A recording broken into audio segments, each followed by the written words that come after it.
आज की कहानी है एक प्रोस्टिट्यूट की। एक ऐसी प्रोस्टिट्यूट जिसे प्राइम मिनिस्टर ने खुद अपने घर बुलाया था और उसने इंडिया के प्राइम मिनिस्टर को शादी के लिए प्रपोज भी किया था। एक ऐसी प्रोस्टिट्यूट जो अपने साथ हुए नाइंसाफी के लिए एक अंडरवर्ल्ड डॉन के घर जा पहुंची थी।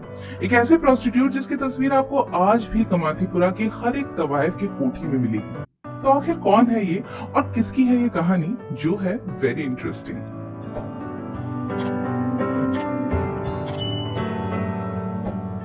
ये है कहानी गंगूबाई काठियावाड़ी की, जिन पर बनी मूवी के प्रोमोस इस वक्त यूट्यूब में धूम मचा रहे हैं। लेकिन मूवी में अक्सर कहानी से छेड़छाड़ की जाती है, उसको और मसालेदार और इंटरेस्टिंग बनाने के लिए काफी सारे फेक इंसिडेंट्स ऐड किए जाते हैं। बोरिंग ना बन जाए इसलिए काफी कुछ एडिट करके निकाल भी दिया जाता है और अक्सर रियल कैरेक्टर्स एक स्टार फेस के अंदर छुपे रह जाते हैं। इसलिए the best way to know someone's true story is to read about them. And if you want to know it in short, then welcome to Very Interesting. Gangubai का असली नाम था गंगा हरजीवन दास और काठियावाड़ था उनके गांव का नाम। मूवी में उनका नाम गंगूबाई काठियावाड़ी बताया गया है, जो कि सही नहीं है। अब इसका रीजन तो मेकर्स ही जाने। दरअसल प्रोस्टिट्यूशन में आने के बाद उन्होंने अपना नाम गंगा से गंगूबाई रख लिया था और जैसा कि आम भाषा में सेक्स वर्कर्स को कोठेवाली बोला जाता है, उनका नाम भी पड़ गया गंगूबाई कोठेवाली, जो मिस प्रोनाउंस होते होते बन गया काठेवाली। ठीक वैसे ही जैसे माखन मक्खन बन गया, बल्ब को अक्सर बल्ब बोला जाता है, लॉरी लारी बन जाती है और वगैरह वगैरह। तो ऐसे उनका नाम पड़ गया गंगूबाई काठियावाड़ी। गंगूबाई का जन्म एक संपन्न परिवार में हुआ था। उनके पिता पेशे से एक लॉयर थे। गंगा को बचपन से ही फिल्मों का बड़ा शौक था। वो आशा पारेख और हेमा मालिनी की बहुत बड़ी फैन थी और बम्बई आके फिल्मों में हीरोइन बनना चाहती थी। ऐसे में उनके सपनों को सच करने उनकी लाइफ में एक शख्स आया। उसका नाम था रमनिक लाल और वो गंगा के पापा का अकाउंटेंट था। जान पहचान का प्यार में बदल गई और फिर like a typical Bollywood film घर वालों को पता चल गया। And like a typical Bollywood film, the family was against the relationship. घर वालों से पीछा छुड़ाने के लिए और अपने फिल्मों के सपने को हकीकत में बदलने के इरादे से गंगा रमनिक के साथ गुजरात के काठियावाड़ से भाग के बम्बई आ गई। यह रमनिक और गंगा कुछ दिन तो होटल में रुके और फिर एक दिन रमनिक उन दोनों के लिए घर ढूंढने निकल पड़ा। इसीलिए जब तक ढंग का घर नहीं मिलता, रमनिक ने गंगा को अपनी मौसी के साथ उनके घर भेज दिया। गंगा टैक्सी में मौसी के साथ बैठ गई, लेकिन मौसी के घर पहुंचकर गंगा का सच्चाई से सामना हुआ। ना तो वो रमनिक की मौसी थी और ना ही वो उनका घर था। वो तो था कमाथीपुरा, मुंबई का एक बदनाम रेड लाइट एरिया, और वो औरत जिसे रमनिक ने मौसी बताया था, वो थी वहाँ की एक दलाल, जिसे महज 500 रुपए के लिए रमनिक ने गंगा को बेच दिया था। और यहीं से शुरू हुआ गंगा से गंगूबाई बनने का सफर। पहले तो गंगा रोई, चिल्लाई, गिड़गिड़ाई, दया की भीख मांगी, लेकिन एक बार जब कोई इस जगह पहुंच जाता है तो उसका वहां से निकलना नामुमकिन बन जाता है। हार के गंगा ने हालात से समझौता कर लिया और वो बन गई गंगा से गंगूबाई, एक सेक्स वर्कर। ये कोई पहला या आखिरी इंसिडेंट नहीं है। आज भी ऐसी कई लड़कियों को बेहतर जीवन का सपना दिखाकर वैश्यालयों में बेच दिया जाता है और गंगा उन्हीं में से एक थी। फिर ऐसा क्या हुआ जिसने गंगूबाई को माफिया क्वीन ऑफ मुंबई का खिताब दे दिया? वो इतनी रिच और फेमस कैसे बन गई कि प्राइम मिनिस्टर ऑफ इंडिया ने खुद उन्हें अपने घर पर बुलाया? वेल, इसकी शुरुआत हुई एक इंसिडेंट से। एक बार गंगू के एक कस्टमर ने उससे बहुत बुरा बर्ताव किया, उससे बदतमीजी की, मारपीट की, रेप किया और बिना पैसे दिए चला गया।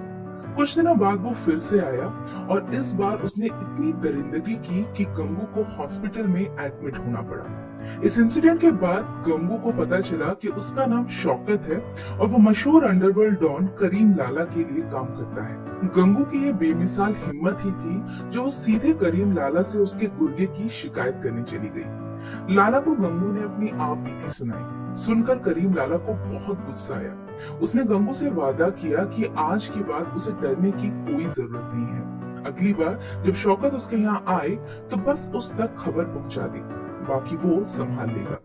करीम लाला की बातों ने गंगू को इतना सुरक्षित महसूस कराया कि जाते जाते उसने अपने पर्स में से एक धागा निकाल के उसे पहना दिया और कहा कि आज से आप मेरे भाई हैं। कुछ दिनों बाद शौकत दोबारा वहाँ आया और इस बार गंगू ने करीम लाला तक इस बात की जानकारी पहुंचा दी। बस फिर क्या था, करीम लाला ने पूरे कमाथीपुरा के सामने शौकत की वो पिटाई की कि वो दोबारा कभी वहां दिखाई नहीं पड़ा। इस इंसिडेंट के बाद गंगूबाई का कमातीपुरा में वर्चस्व भी बढ़ गया था। सब उसे डॉन की राखी बहन के नाम से जानने लगे थे। कमातीपुरा अपने आप में एक अलग ही दुनिया है, जहाँ के अपने खुद के नियम और कानून है। तो अगली बार जब वहाँ के प्रेसिडेंट के इलेक्शंस हुए तो Ganga became the unprecedented leader. अब मूवी में तो गंगूबाई को एक हीरोइक फिगर जैसा पोर्ट्रे करना ऑब्वियस है, but we will give you all the facts. हम आपको उनके अच्छे बुरे दोनों पहलू से रूबरू कराएंगे। फिर डिसीजन आपका होगा कि आप उनको एज अ हीरो लेते हैं या फिर कुछ और। ऐसा नहीं है कि गंगूबाई वाज ऑल गुड। उनके अंडरवर्ल्ड से रिश्ते थे। वो माफिया क्वीन के नाम से जानी जाती थी।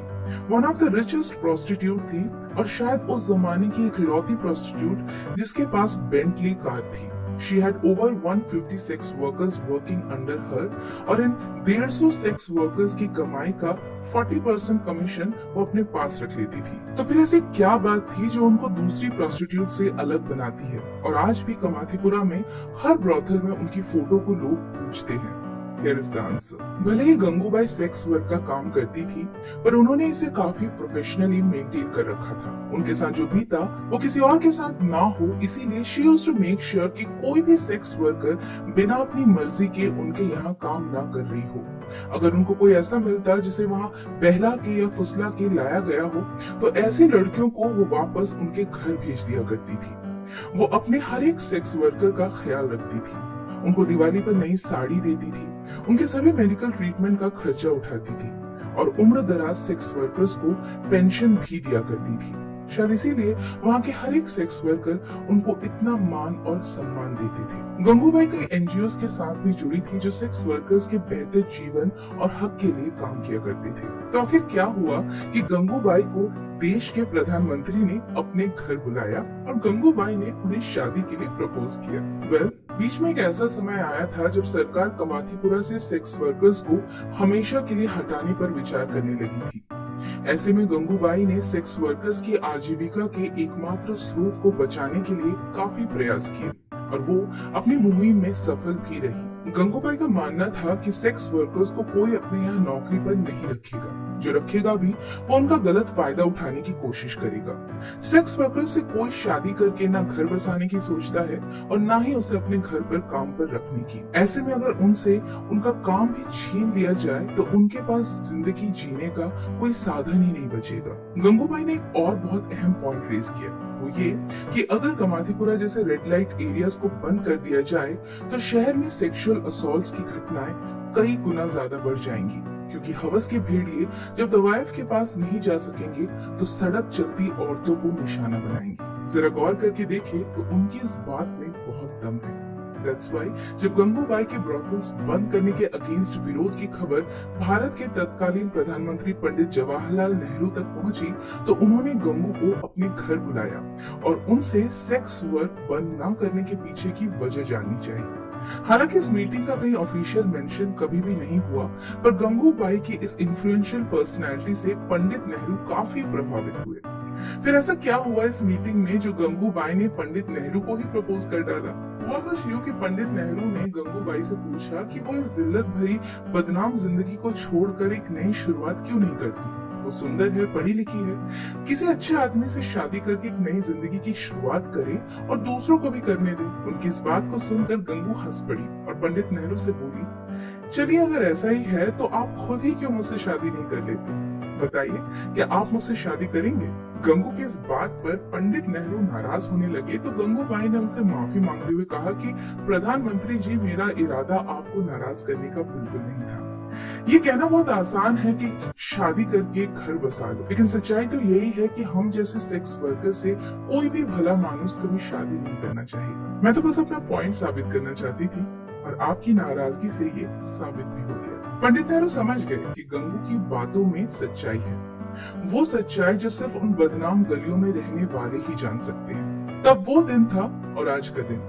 कमातीपुरा आज भी मुंबई का सबसे बड़ा और सबसे पुराना रेड लाइट एरिया बना हुआ है। बस अफसोस इस बात का है कि आज भी न जाने कितनी गंगा है जिन्हें उनके घरों से बहलाकर फुसलाकर एक बेहतर कल का सपना दिखाकर यहाँ बेचा जा रहा है। बस अफसोस इतना है कि आज उनके बीच में कोई गंगू नहीं है जो उनके हक के लिए प्रधानमंत्री तक पहुंच जाए। एक प्रोस्टिट्यूट हमारे समाज का हिस्सा नहीं होती है, लेकिन गंगूबाई जैसी प्रोस्टिट्यूट से समाज बहुत कुछ सीख जरूर सकता है।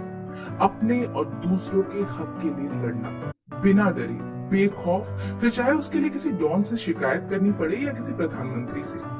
हमें पता है कि प्रॉब्लम कहाँ है, लेकिन अक्सर ये सोच के हम कुछ नहीं करते कि मेरे अकेले के बोलने से क्या फर्क पड़ेगा, या मैं एक अकेला आदमी हूँ, मेरी एक आवाज उठाने से क्या होगा, मुझे तो आसानी से ही दबा दिया जाएगा। सोचिए अगर यही बात गंगूबाई ने करीम लाला जैसे डॉन के पास जाने से पहले सोचा होता, या पंडित नेहरू से मिलते वक्त सोचा होता, तो क्या आज आप और मैं उनका नाम भी जान पाते? हमारी सभ्य सोसाइटी में जब दो लोग सड़क पर आपस में लड़ रहे होते हैं तो अक्सर बालकनी से देखकर सभी अपने अपने घरों में घुस जाते हैं। वहां दूसरी ओर एक प्रोस्टिट्यूट अपने समाज को बचाने के लिए इतनी हिम्मत दिखा सकती है। यह मुझे और आपको ये दोबारा सोचने की जरूरत है कि क्या हम वाकई उनसे बेहतर हैं।